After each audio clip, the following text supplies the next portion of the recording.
Greetings, I'm your host, Dr. Wolfula, back from my vacation in the Bermuda Triangle with a review of a streaming series based on a beloved franchise that recently released an entire season of episodes at once. I'm of course referring to Fallout, the hit new series based on the classic open-world role-playing game series of the same name and starring Walton Goggins. Sir, we aren't reviewing Fallout Season 1. Okay, then what are we reviewing then? Velma Season 2. You're fucking with me. They actually made a second season of that piece of shit? Yeah. Fuck! Alright, sorry folks. Looks like I'm reviewing Velma Season 2. And in doing so, I'm joined by my zombie servant, Goulash. Oh, hey. Goulash here. Much to my great shock and quite frankly anger, a second season of Velma was produced for Max, formerly known as HBO Max, because David Zaslav is a limp-dick, tiny-brain loser. Oh, I got you, sucker. Velma's first season was poorly received last year, but I guess all engagement is good engagement. It's possible Velma's second season was part of a bulk order of episodes, which usually happens with streaming animation. They never stopped working on the show. They just kept making episodes to fulfill a contractually agreed upon order of episodes that could be split up into seasons. We used to have flirty conversations about whether you should be medicated. Better times, Mr. S, better times. Max advertised Velma a lot in the build-up to Season 1, but barely advertised Season 2, and released all of Season 2's episodes simultaneously. They know at this point Velma is a dud, so they're just trying to bury it until whatever order of episodes has been fulfilled, and then eventually Max will delist Velma so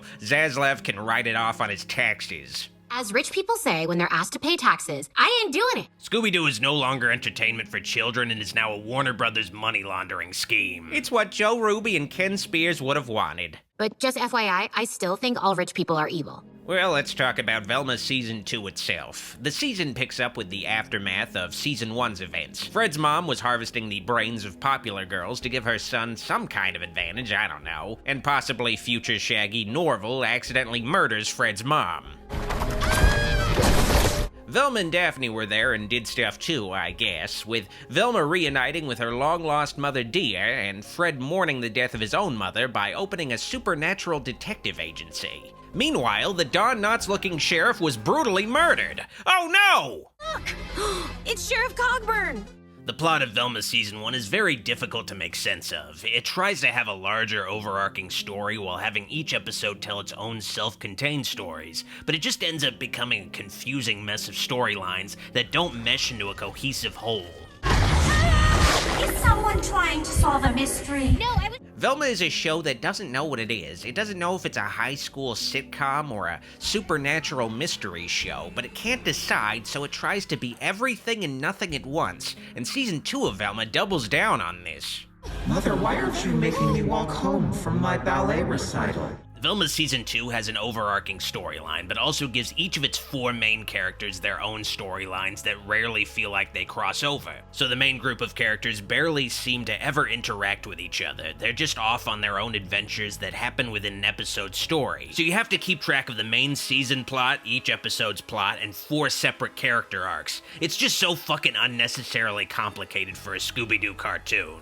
I'm so sorry. That you're a little bitty baby. I'll try my best to break down all of the plot threads in Velma Season 2. I can't make sense of them and how they all fit together, but I can at least identify them individually. Daphne and Velma, played again by producer Mindy Kaling, are a couple now that don't like each other at all or have any chemistry. my increasingly unhinged texts, because I will abuse that. But I guess Daphne and Velma being together will pander to some people on the internet. The Velma and Daphne relationship in the show is very misguided. It feels like it only happened because it's something LGBT fans have pushed for, but the show makes no effort to have the relationship make sense. Oh my god, you really want to have a deep conversation about our feelings right now? This version of Velma is so toxic, manipulative, and abusive, there's nothing sweet or endearing about the Velma and Daphne relationship. As my girlfriend, can you at least try to support me? Fine, but only as your girlfriend. As a friend, I still hate it. It can be easy to forget that they're even a couple. They barely spend time together. Can you forgive me? No, rot in hell! It feels like the writers were just hoping people would say, "Yes, Queen," and not actually think about how sad this relationship is. Can curly fries be made straight again? I know it's not your intent, but that sounds homophobic. Velma and Daphne's relationship is further strained by a totally not confusing double love triangle, or is it a love square? Velma still seems to harbor feelings for her best friend Norville, aka Shaggy. I love you too, Norville. Norville? While Daphne starts to fall for a new student named Amber, the non-binary goth child of former Hex Girl Thorn, who evidently became addicted to crack in the years since her last appearance. Wasn't a band called the Hex Girls. We were a real hardcore witchy goth act. Crack addiction aside, Thorn is the only character in Velma to date that's played by their original voice actor. In this case, veteran voice actor Jennifer Hale. I think they were hoping bringing back the original voice would be enough to save this character, but no.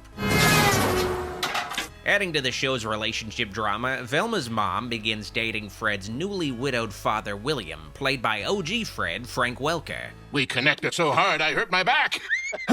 And this forces Velma to potentially adjust to being wealthy, something she grew up hating. Even Karl Marx couldn't resist a waffle.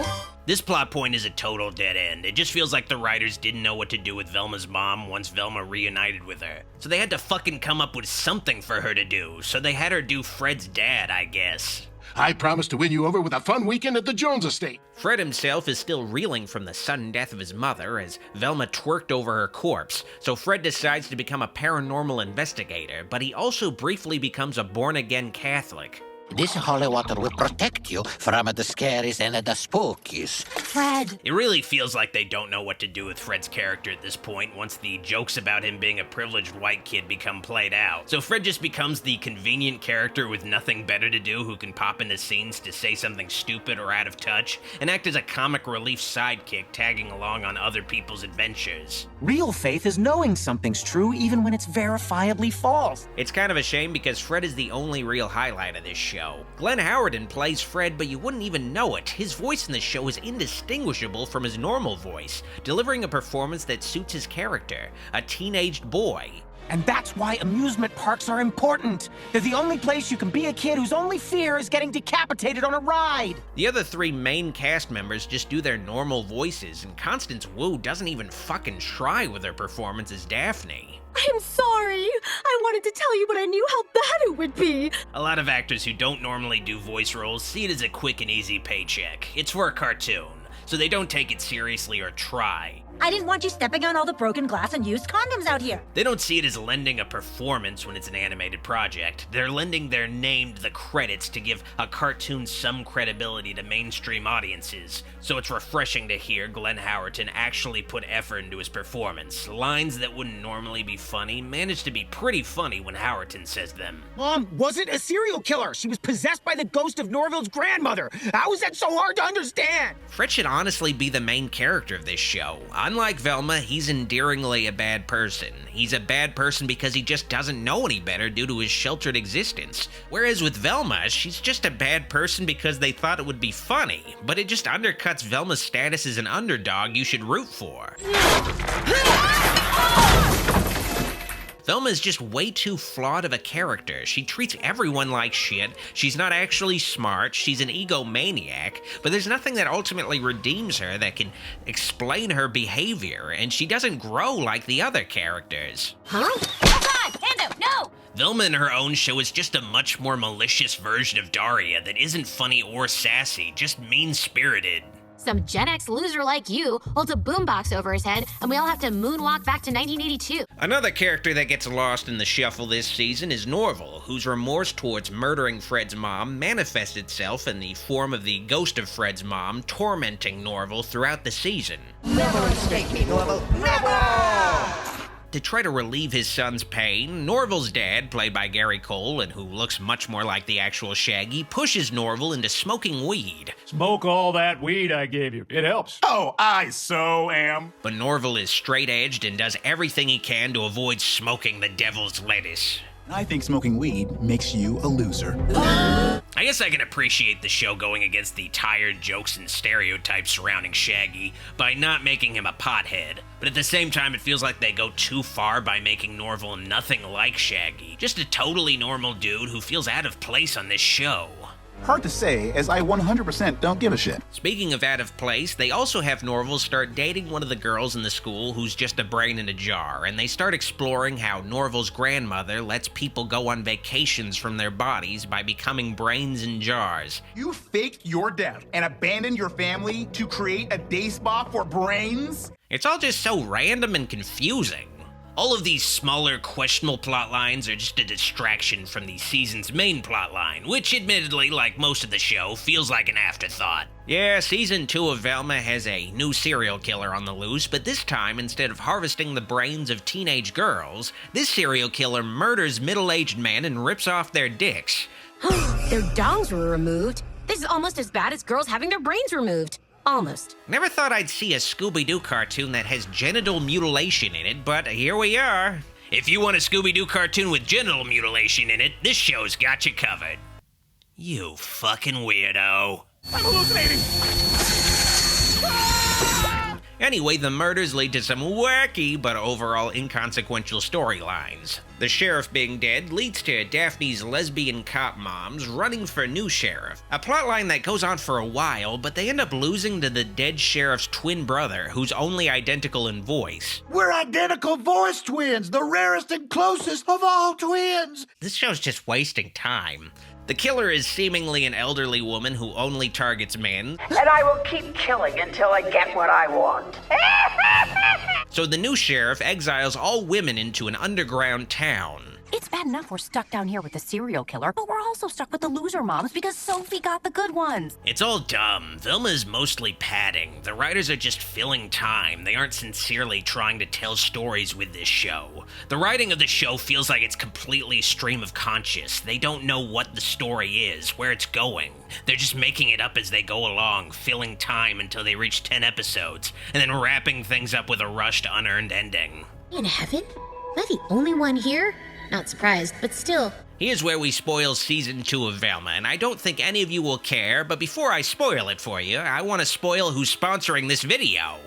Me! Pledge to my Patreon today to support the channel, help it continue to grow, and you'll also get access to weekly movie nights every Sunday and archive commentaries if you miss the movie nights live. Just $5 a month to get a movie night every week. Here's the movie I'll be streaming next Sunday. Pledge to patreon.com/Dr. Wolfula if you're interested, and I thank you in advance. Man, that is some shameless self-promotion, sir. Thanks. It's weird at best and lazy at worst. We've already done this. To try to give Velma some sense of depth, they try to layer it with lore involving a classified government program called Scooby that's mission was to infiltrate groups of meddling kids, which is as dumb as it sounds, and season 2 of Velma finally delves into what Scooby is, revealing that it created a talking dog abomination, but not Scooby-Doo as expected. I'm Scrappy. Instead, Scrappy-Doo, and the design of Scrappy is genuinely unsettling to look at. I don't know why they thought they needed to draw Scrappy's nipples. It makes me shudder to imagine what Scooby's design will be if he ever appears. Puppy power! And cutting-edge technology. Mostly cutting-edge technology, if I'm honest. Scrappy is played by Jason Mantzoukas, and I normally like him in things, but he's really just phoning in his performance here. Scrappy-Doo!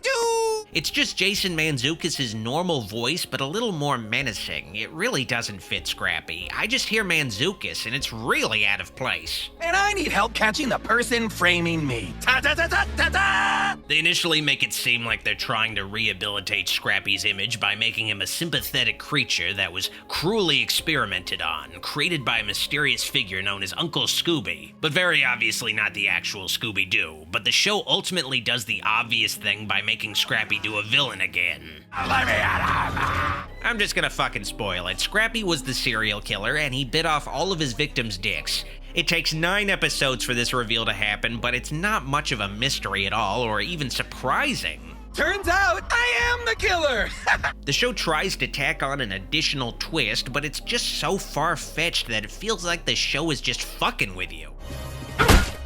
Amber? Uncle Scooby, the disguised creator of Scrappy, is revealed to be Velma's stepmother. Nothing more basic than an evil stepmom. Literally anybody could have been under that costume and it would have had the same impact. It's not like they were dropping hints the whole time. The writers just said, yeah, make it this random fucking minor character. Nobody would expect it because it's so dumb. It makes Ghostface reveals and Scream sequels seem well thought out in comparison.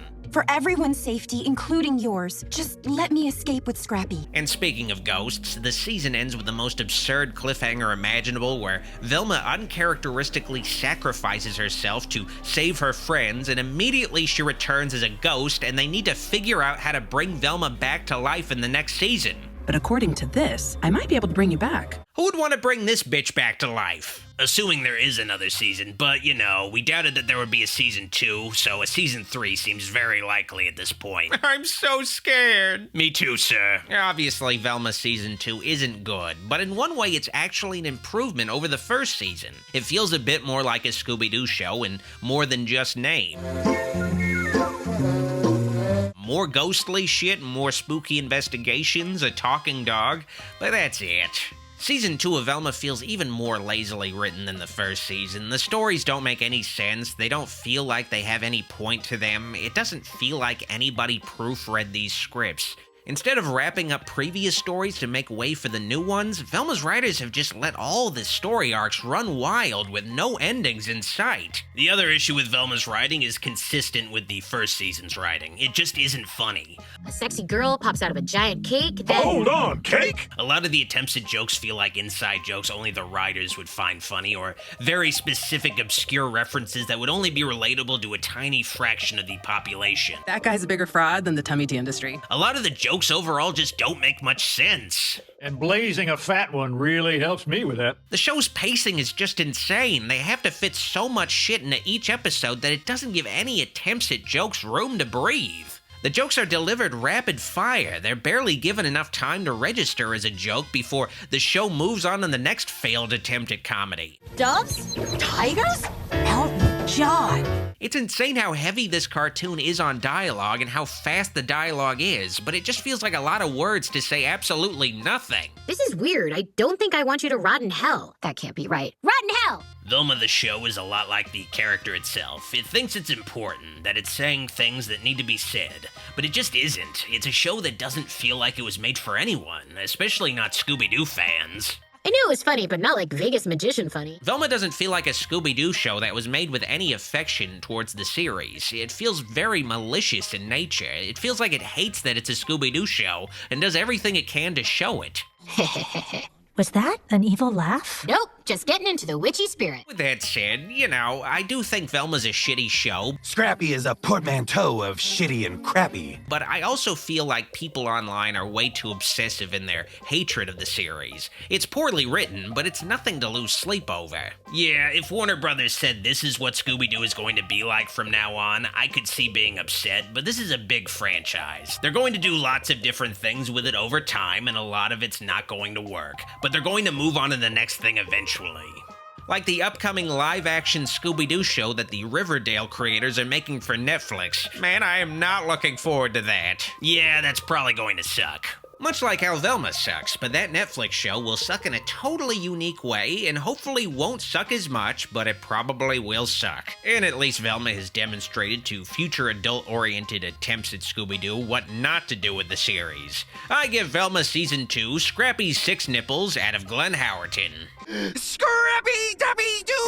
So, this is where I can plug my YouTube channel, The Gulag, right? I guess, if you're planning to actually upload more videos there instead of whatever the fuck you've been doing instead. Okay, well, subscribe to my YouTube channel, The Gulag. Doc and I most recently reviewed Scooby-Doo The Mystery Begins there, but I swear I'll return with a review of Scooby-Doo and the Curse of the Lake Monster soon.